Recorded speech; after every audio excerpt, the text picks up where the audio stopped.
Let's see what the Supreme Court has to say on these facts. First, the Supreme Court is reiterating the law as laid down in Section 102.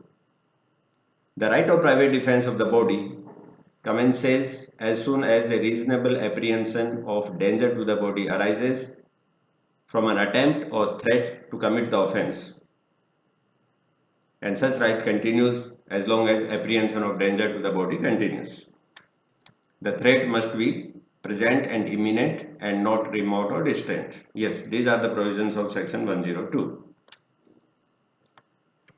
The Supreme Court says, to say that the appellant could only claim the right to use force after he had sustained a serious injury by an aggressive wrongful assault is a complete misunderstanding of the law embodied in this section. The High Court had said that the right to cause death could arise only after Dev Narayan could have sustained a serious injury. The Supreme Court says that this observation or this understanding of the High Court is a complete misunderstanding of the law embodied in this section. As soon as the appellant reasonably apprehended danger to his body, even from a real threat on the part of the party of the complainant to assault him for the purpose of forcibly taking possession of the plots in dispute, he got the right of private defense. And he got the right to use adequate force against the wrongful aggressor in exercise of that right. The blow in this case was aimed at a vulnerable part like the head. The blow by Chandrama was on a vulnerable part like the head, and a blow by a lathi on the head may prove instantaneously fatal. If therefore a blow with a lathi is aimed at a vulnerable part like the head, it can be said, it cannot be laid down as a sound proposition of law that the victim is not justified in using his spear in defending himself. It cannot be laid down as a sound proposition of law. During the course of a marpit like the present, the use of a lathi on the head may very well give rise to a reasonable apprehension. What matters is giving rise to a reasonable apprehension, and the use of a lathi on the head may give rise to a reasonable apprehension that death or grievous hurt would result from an injury caused thereby. So Devanarayan was justified to invoke the provisions of section 100 because the use of lathi on the head could give rise to a reasonable apprehension of death or grievous hurt. But the question is how much force to use. The Supreme Court says, in moments of excitement or disturbed mental equilibrium, it is difficult to expect parties facing grave aggression to coolly weigh as if in golden scales and to calmly determine with a composed mind as to what precise kind and severity of blow would be legally sufficient for effectively meeting the unlawful aggression. The objection of the High Court was that the spear should not have been used, firstly in the chest and secondly not with that much force as was used by Devanarayan. So in response to that observation of the High Court, the Supreme Court says, it is difficult to expect the parties facing grave aggression to coolly weigh as if in golden scales and to calmly determine with a composed mind as to what precise kind and severity of blow would be legally sufficient for effectively meeting the unlawful aggression. This is a very, very important statement of law. That's why I have repeated it. The court went on to say, at such moments, an average human being cannot be expected to think calmly and control his action by weighing as to how much injury would sufficiently meet the aggressive designs of his opponent. And With these observations, the Supreme Court held that Devnarayan was well within his right of private defense in causing the death of Chandrama, in using his spear against him, and since he was exercising only his right of private defense, he had committed no offense in terms of Section 96, and the Supreme Court acquitted Devnarayan. Having understood the law of private defense of body as laid down by the Supreme Court in this case, we shall now have a short discussion on a collateral topic which is of great significance, and the topic is whether there was miscarriage of justice in this case. Let's have a quick recap of the facts. Devnarayan was in possession of certain land. He was cultivating that land. The party of Chandrama trespassed on that land with an aggressive design and attacked the party of Devnarayan.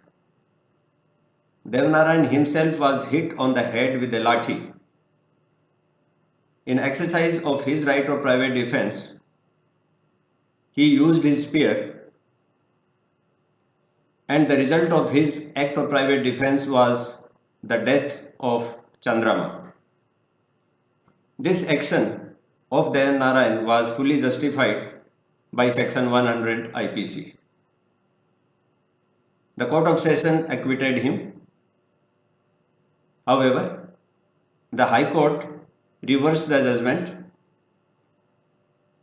The High Court convicted him and awarded rigorous imprisonment of 5 years.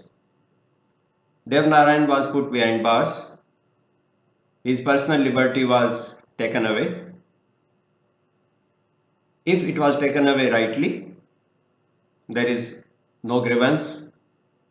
If it was taken wrongly, then there is clearly a grievance. The question now before us is whether this was a case of wrongful confinement. To find the answer to this question, we shall now consider 3 categorical statements made by the Supreme Court in its judgment under consideration. These are the 3 statements made by the Supreme Court. First, what the High Court really seems to have missed is the provision of law embodied in Section 102 IPC. The Supreme Court makes a categorical statement that while ordering Devnarayan to be put behind bars, the High Court missed the provision of law which is embodied in Section 102.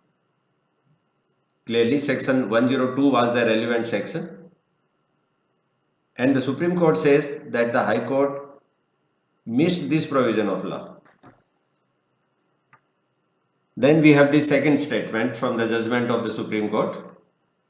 The High Court seems in this connection to have overlooked the provision contained in Section 100 IPC. The High Court overlooked the provision of Section 100. Section 100 and Section 102, these were the 2 relevant sections which were required to be considered by the High Court before ordering the imprisonment of Devnarayan. And as per the Supreme Court, one provision was missed by the High Court and the other provision was overlooked by the High Court. And what is the result and consequence of these 2 acts or other illegal omissions of the High Court? The result is there for everyone to see. In the words of the Supreme Court, the result is that there is miscarriage of justice. Rather, there is clear miscarriage of justice. This is not you and me who is saying this. This is the Supreme Court saying that there is clear miscarriage of justice. So this fact is established. Who is responsible for this miscarriage of justice? Clearly, the High Court. Now, if an ordinary person Does an act resulting in confinement of a person, or rather resulting in wrongful confinement of a person, Section 344 IPC awards him an imprisonment of up to 3 years. Here, a judge of the High Court has given wrongful confinement, has caused wrongful confinement to a person. Is he liable to punishment? The answer is not so simple. The acts of a judge are protected under two provisions of IPC, Chapter 4, Section 77 and Section 79. Here is the protection given by Section 77. This section says, nothing is an offence which is done by a judge when acting judicially in exercise of power given to him by law. Now, it is not that every act of a judge is protected by Section 77. Or rather, every act done by a judge in exercise of the power given to him by law is also not protected. Only that act of the judge is protected which was done by him acting judicially. So what really matters is whether the judge acted judicially while giving this wrongful confinement to Dev Narayan. Did he act judicially? When the Supreme Court itself says that he missed Section 102, he overlooked Section 100, these were the only sections which were to be considered. If the judge did not consider 102 and 100, then what did he consider? If he missed and overlooked these two significant provisions of IPC on the basis of which the case was to be decided, then clearly he was not acting judicially.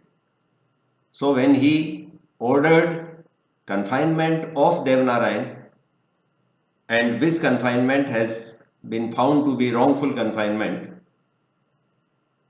his act is not protected by Section 77 because he was not acting judicially at the time when he ordered this wrongful confinement.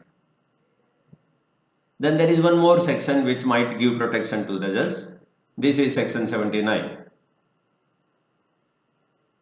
If the act is such which the judge believed himself to be justified by law in doing, then Section 79 will give him the protection.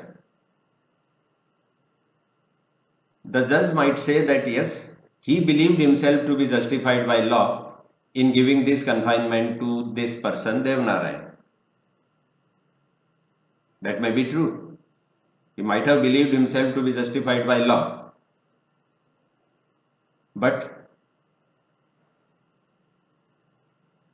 did he act in good faith? What is good faith under IPC?